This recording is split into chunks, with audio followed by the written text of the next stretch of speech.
इस लेसन में हम डिस्कस करेंगे the effect of the residual value on the lease liability. Lessee के पॉइंट ऑफ व्यू से IFRS 16 इस टॉपिक को कवर करता है और मैं पूरी कोशिश करती हूँ कि इजी करके आपको समझाऊं। देखें, ये मैंने बुक से कटिंग ली है और क्या लिखा हुआ है कि the residual value only affects the calculation of the lease liability। Lease liability मैंने आपको कैलकुलेट करना सिखा दी है।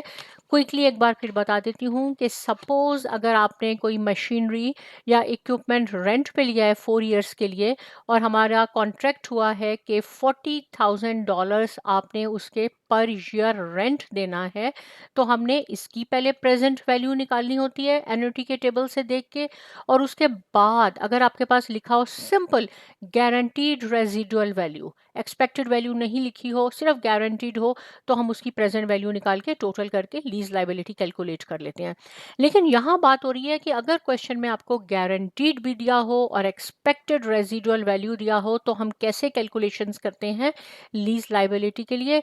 लीज लाइबिलिटी की कैलकुलेशन करने के लिए ये दोनों पॉइंट्स ट्रू होने चाहिए, मीन्स वैलिड होने चाहिए, तो ये अफेक्ट होगा, अदरवाइज ये अफेक्ट नहीं होगा। पहला पॉइंट क्या है, the lease contains a guaranteed residual value. Guaranteed residual value कौन देता है? लेसी देता है।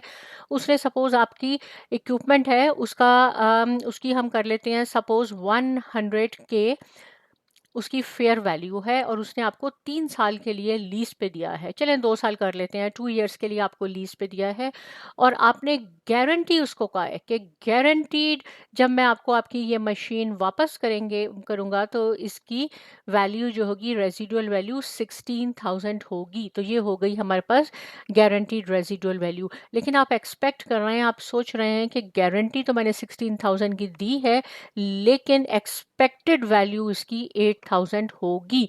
तो दोनों में कितना डिफरेंस है? दोनों में 8,000 का डिफरेंस है। इस 8,000 की आप प्रेजेंट वैल्यू निकालेंगे और इसकी 40,000 जो आप पर ईयर दे रहे हैं इसकी प्रेजेंट वैल्यू निकालेंगे और ये लीज लाइबिलिटी होगी। तो क्या है? गारंटीड रेजिडुअल वैल्यू और lessee expected residual value is lower than the guaranteed. देखें, ये गारंटीड है, ये इसकी एक्सपेक्टेड वैल्यू है और ये इससे लोअर है, दोनों ट्रू हैं, तो इसका डिफरेंस जो है वो आपने लीज लाइबिलिटी के लिए कैलकुलेट करना होगा।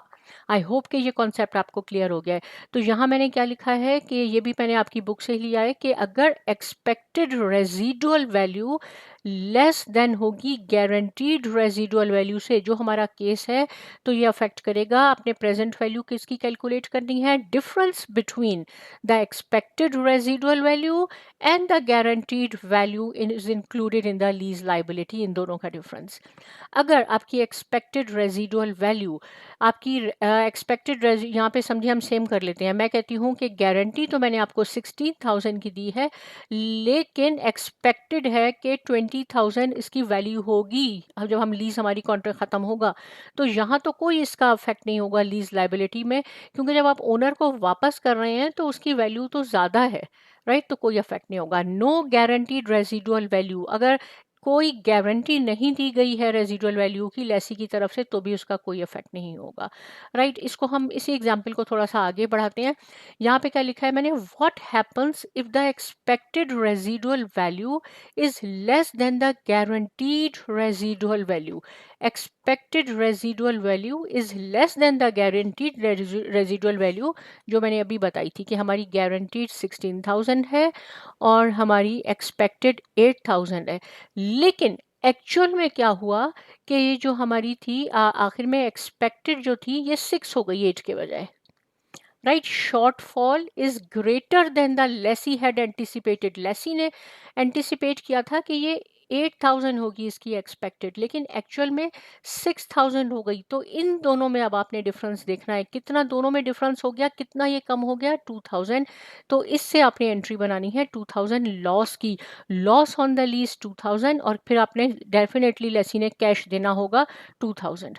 अब क्वेश्चन अक्सर यहाँ पे स्टूडेंट ये कंफ्यूज हो जाते हैं कि 16,000 था और ये तो 6,000 इसकी एक्चुअल वैल्यू आ गई, तो 10,000 का लॉस क्यों नहीं शो हुआ?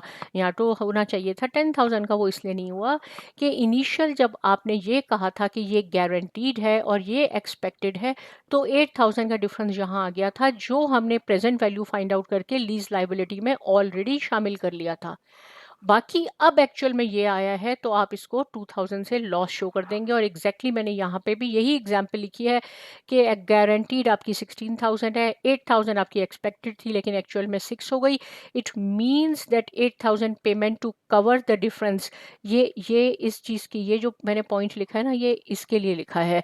It means that 8,000 payment to cover the difference at the end of the lease, right. अब आखिर में मैंने क्या लिखा? The lessee would pay the lessor a total of 10,000 at the end of the lease, 2,000 out of 10,000 is loss and other 8,000 is treated as the final lease payment. तो आपको, I hope कि आपको ये बिल्कुल क्लियर समझ में आ गया होगा कि रेजिडुअल वैल्यू का कैसे अफेक्ट होता है।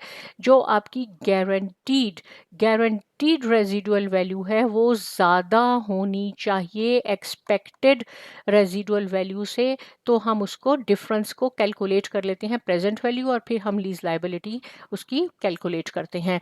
कोई पॉइंट समझ में नहीं आया मुझसे पूछ सकते हैं। साइमा अकेडमी को प्लीज़ लाइक कीजिए, शेयर कीजिए, सब्सक्राइब कीजिए। मिलते हैं नेक्स्ट लेसन में और बहुत शुक्रिया।